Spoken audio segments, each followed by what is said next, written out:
Fair use. Fair use. Freckles. Why do some people have little dots of pigment all over their skin when others have even tones? It turns out that freckles are the result of at least two things: sun exposure and genetics. Everyone's body produces melanin, the pigment that causes skin to look brown. It's your skin's natural protection from the sun, shielding sensitive DNA from damage. Some of it... That everyone's body produces melanin. So, unless you're an albino, right, then it's saying everyone. So that throws a lot of those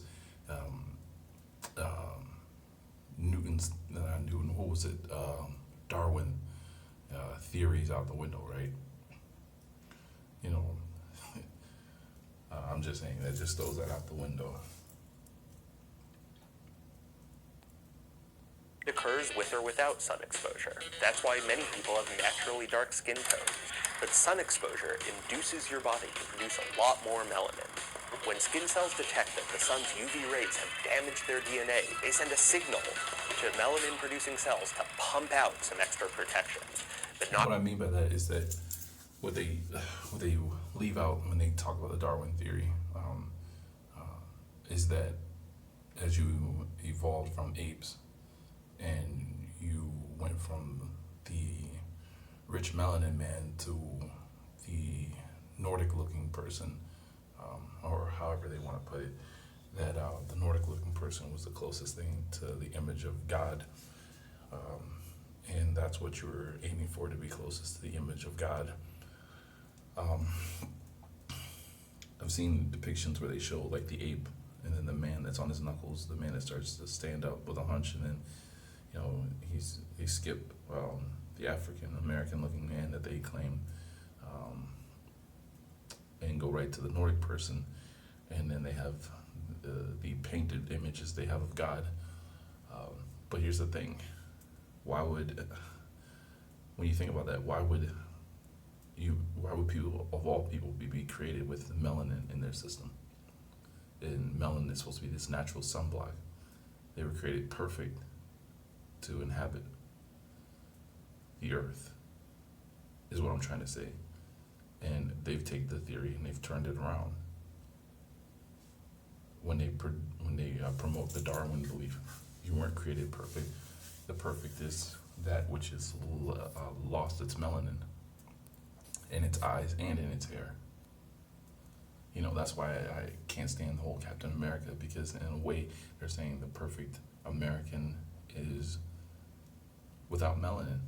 He doesn't have it in his hair, so his hair is blonde. Well, see, that's not true, because even blonde hair has melanin in it. Because if it didn't have it, it would be pure white like snow. But I guess what I'm trying to say is they try to, use the image of blonde hair, blue-eyed, less melanin showing up in your skin to say this is the image of America, Captain America. Which it's in reverse. Not everyone produces it to the same degree, and people with freckles, when the sun strikes their skin, produce it unevenly. After being out in the sun, their freckles usually look much darker. It's a form of tanning. Freckles are a genetic trait and highly heritable. Identical twins even tend to have the same number of freckles and similar propensities to burn. Everyone should use sunscreen to protect themselves from the sun, but freckled skin can be a sign that your body isn't adequately protecting itself on its own. So if you're very freckled, you should be extra careful. Freckles, just another one of life's little mysteries. If you have blue eyes, you are probably related to every other blue-eyed person on the planet. Everyone alive today who has blue eyes has a single common ancestor who probably lived about 10,000 years ago. But practically nobody on Earth had blue eyes 10,000 years ago. We all started with brown eyes. Then, around 6,000 to 10,000 years ago, someone in the Black Sea region had a tiny mutation in the genes that determine the eye color, ultimately giving them the first set of blue eyes known to mankind. Researchers don't know for sure who the first person with blue eyes was, The earliest known person with blue eyes was a 7,000-year-old skeleton found in northern Spain. Genetic analysis of the skeleton proved that the eyes were once blue. You may be wondering what traits caused blue eyes to develop in the first place, and if it was so rare, how did blue eyes become so popular over time? Fortunately, genetics is able to answer these mysterious questions. Your eye color is dependent on a pigment known as melanin. The gene that regulates the melanin pigment in the colored part of your eye is OCA2. Oh, I forgot.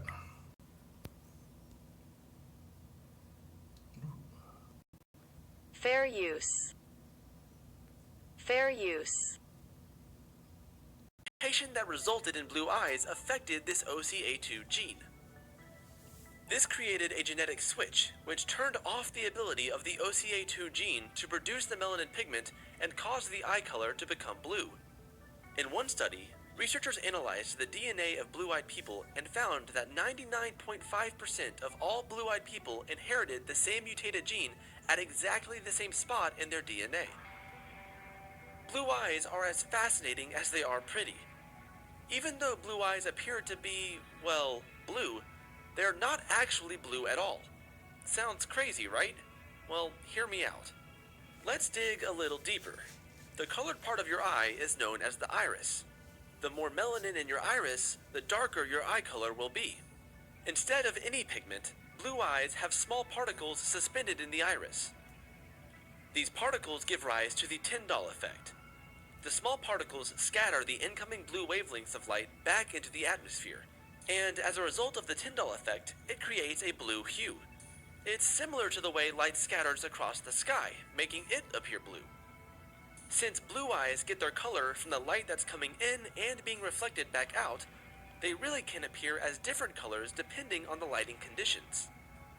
A theory of why blue eyes originated is that blue eyes provide an advantage to those living in colder climates. Lower melanin levels allow for more vitamin D absorption from the sun.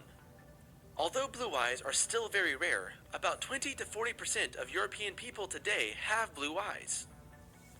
One theory as to why blue eyes spread quickly is simply that blue eyes were immediately considered an attractive feature. Blue-eyed people just had an easier time finding mates, and this allowed the genetic mutation to spread. But these are just some of the theories. 10,000 years later, researchers are still wondering about why blue eyes have persisted and why they are so often favored.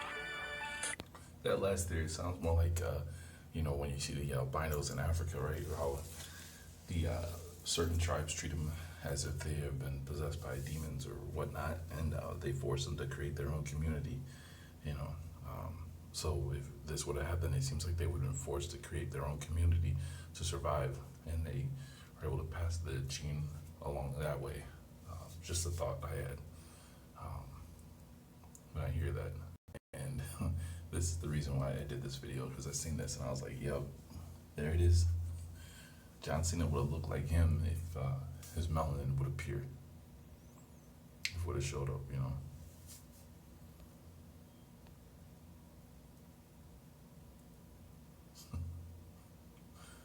So, it's just something I thought about when I seen this.